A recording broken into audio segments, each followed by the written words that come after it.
I bet you're wondering how to break into venture capital. How do I know? You clicked on this video. You want this. You've probably heard all the pros of VC and maybe some of the cons, and you think it could be the right career path for you. If so, I'm gonna walk you through some of the most common steps to land your dream VC gig. But stay until the end where I'll share the uncommon path that could get you where you want to be even faster.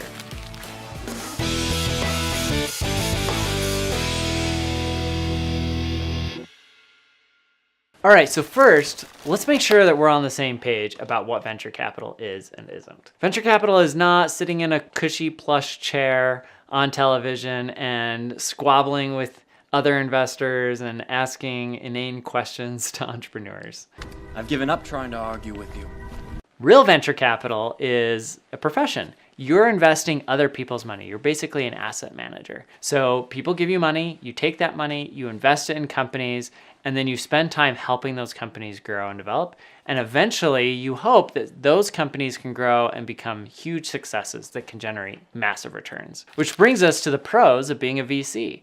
If you do it right, you can be incredibly wealthy. Some investors have kicked in money into companies like Carta, where a $1,000 investment today is worth over $2 to $3 million, right? Think about that kind of gain and appreciation. Instead of investing $1,000, what if you invested $1 million, $10 million?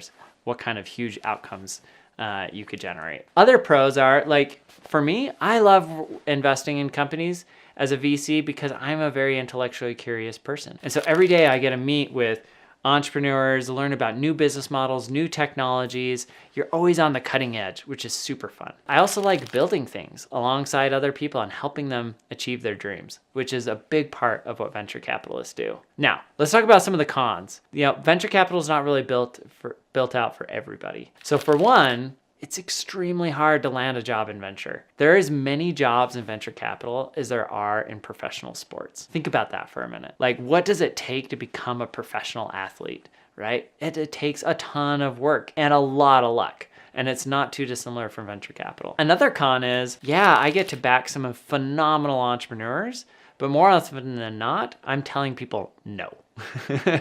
You got to get into the practice of saying no, but saying it in such a nice way that you're able to maintain the relationship, because you never know, that company could achieve success in the future and you don't want to burn that bridge or ruin that relationship. We must be careful not to burn our bridges. Another con that people don't really think about is what happens if you work in venture capital and you're not successful. So in VC, you're investing in these companies and it can take like 7 to 10 years before you know if you're a good venture capitalist or not. So let's say you start investing as a VC, 7 years from now, you realize like you're not very good at this, but now you've just sunk 7 to 10 years of your life into this industry and you don't really have any meaningful experience doing anything else to transition to another career.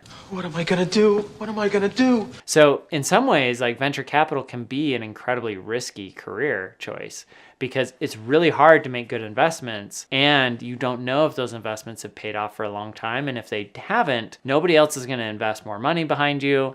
And now you got to go find something else to do, which can be incredibly challenging. But all of that said, here's one of the funnest things about venture that's a little less known, is that it's one of those few careers where you really only have to be right like 30% of the time, and you will be heralded as a complete genius. Think about the investors who put money into companies like Google and Amazon and Airbnb. They made maybe one good investment, and that one good investment put over $100 million, and in some cases, like $1 billion in their pockets. And so every other investment they could have made, like, it doesn't even matter. Like, they're set for life. Like, it only takes one. Thinking rich. Thinking rich. So there are trade-offs and there's a lot of risk, but the flip side is there's a lot of really good upside if you can make it work. If you're still interested, let's talk about how do you get into venture. So the first thing you have to understand is there are two types of jobs in venture capital. Basically, they all boil down into two buckets. You've got partners and you have everybody else.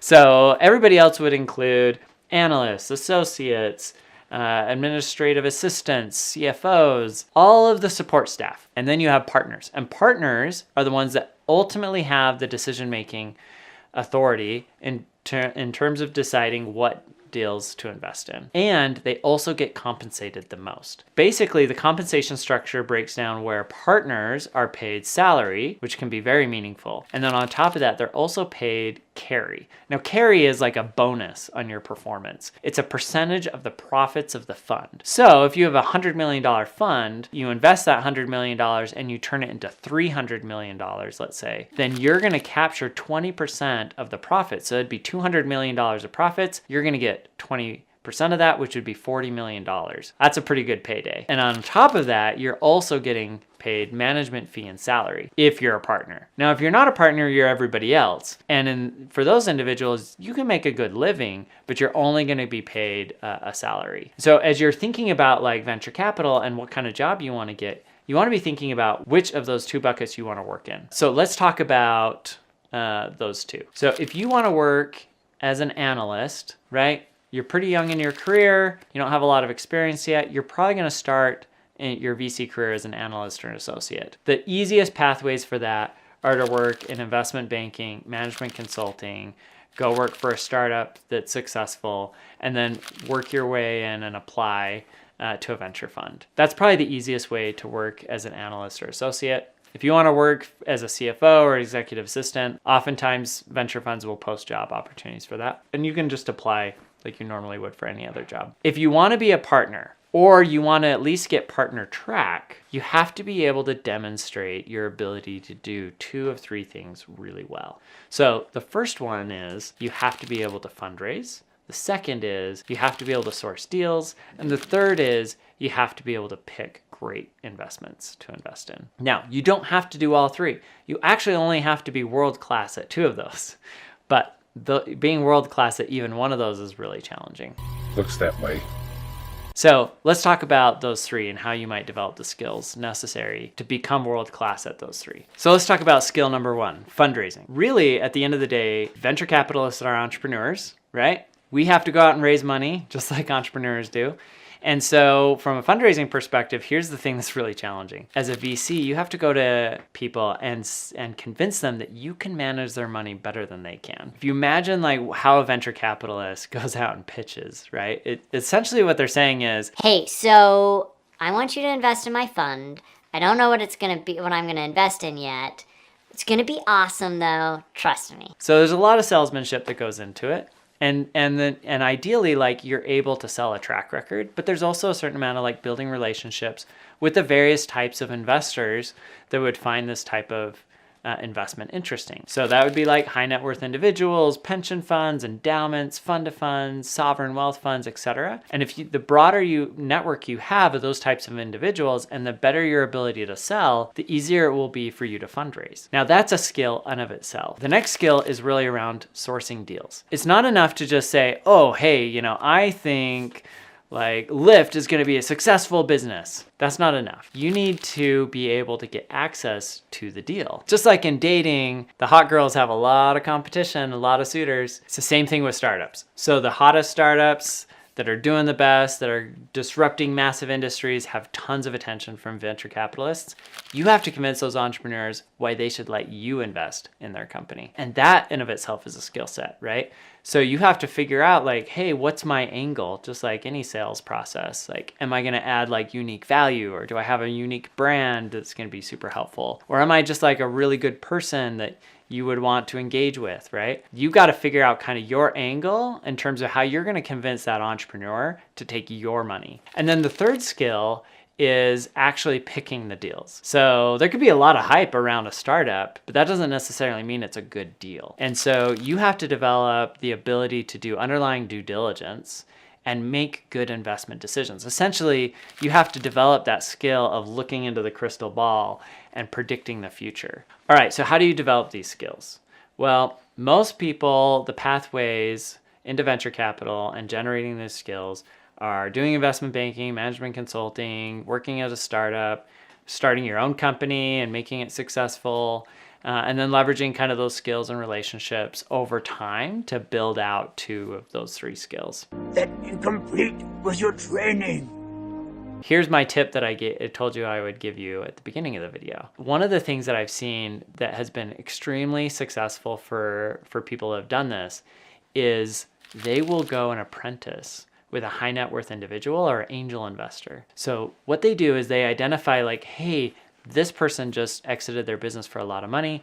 I'm going to go to them and I'm going to basically pitch them on the one thing that I have that they don't, and that is time. So I will go and hunt down deals for you. I will do the due diligence on those deals, and I will monitor the portfolio companies for you. And I will do that almost for free, right? So maybe you work out some sort of agreement where you get a cut of the deals. But what that does for you is a lot of things. So one, you may not have the resources to invest day one. Partnering with somebody like that gives you the resources.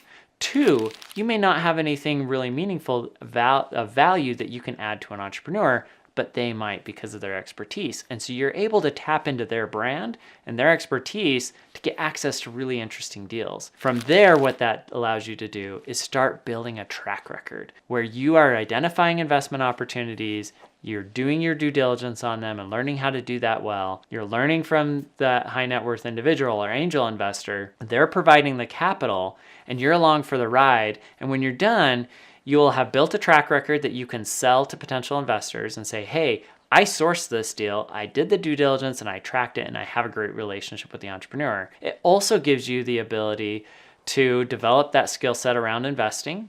And over time, it should also give you the ability to add value to those portfolio companies and future entrepreneurs that you might back, thereby giving you kind of everything you need to go off and work in venture capital. And some of the best VCs that I know have done that very exact track, but it's kind of a lesser known thing because it requires people to get a little bit outside of their comfort zone and to be a little creative. So, key takeaway for today is VC is hard. It's not all it's made up to be, but if you can land it and you can build the skill sets to be successful in it, it can be a very fulfilling and lucrative career. And speaking of success, like I said, you don't actually have to have a ton of experience to get started. Check out this video here where I'll talk about how you can work in VC with little or no experience.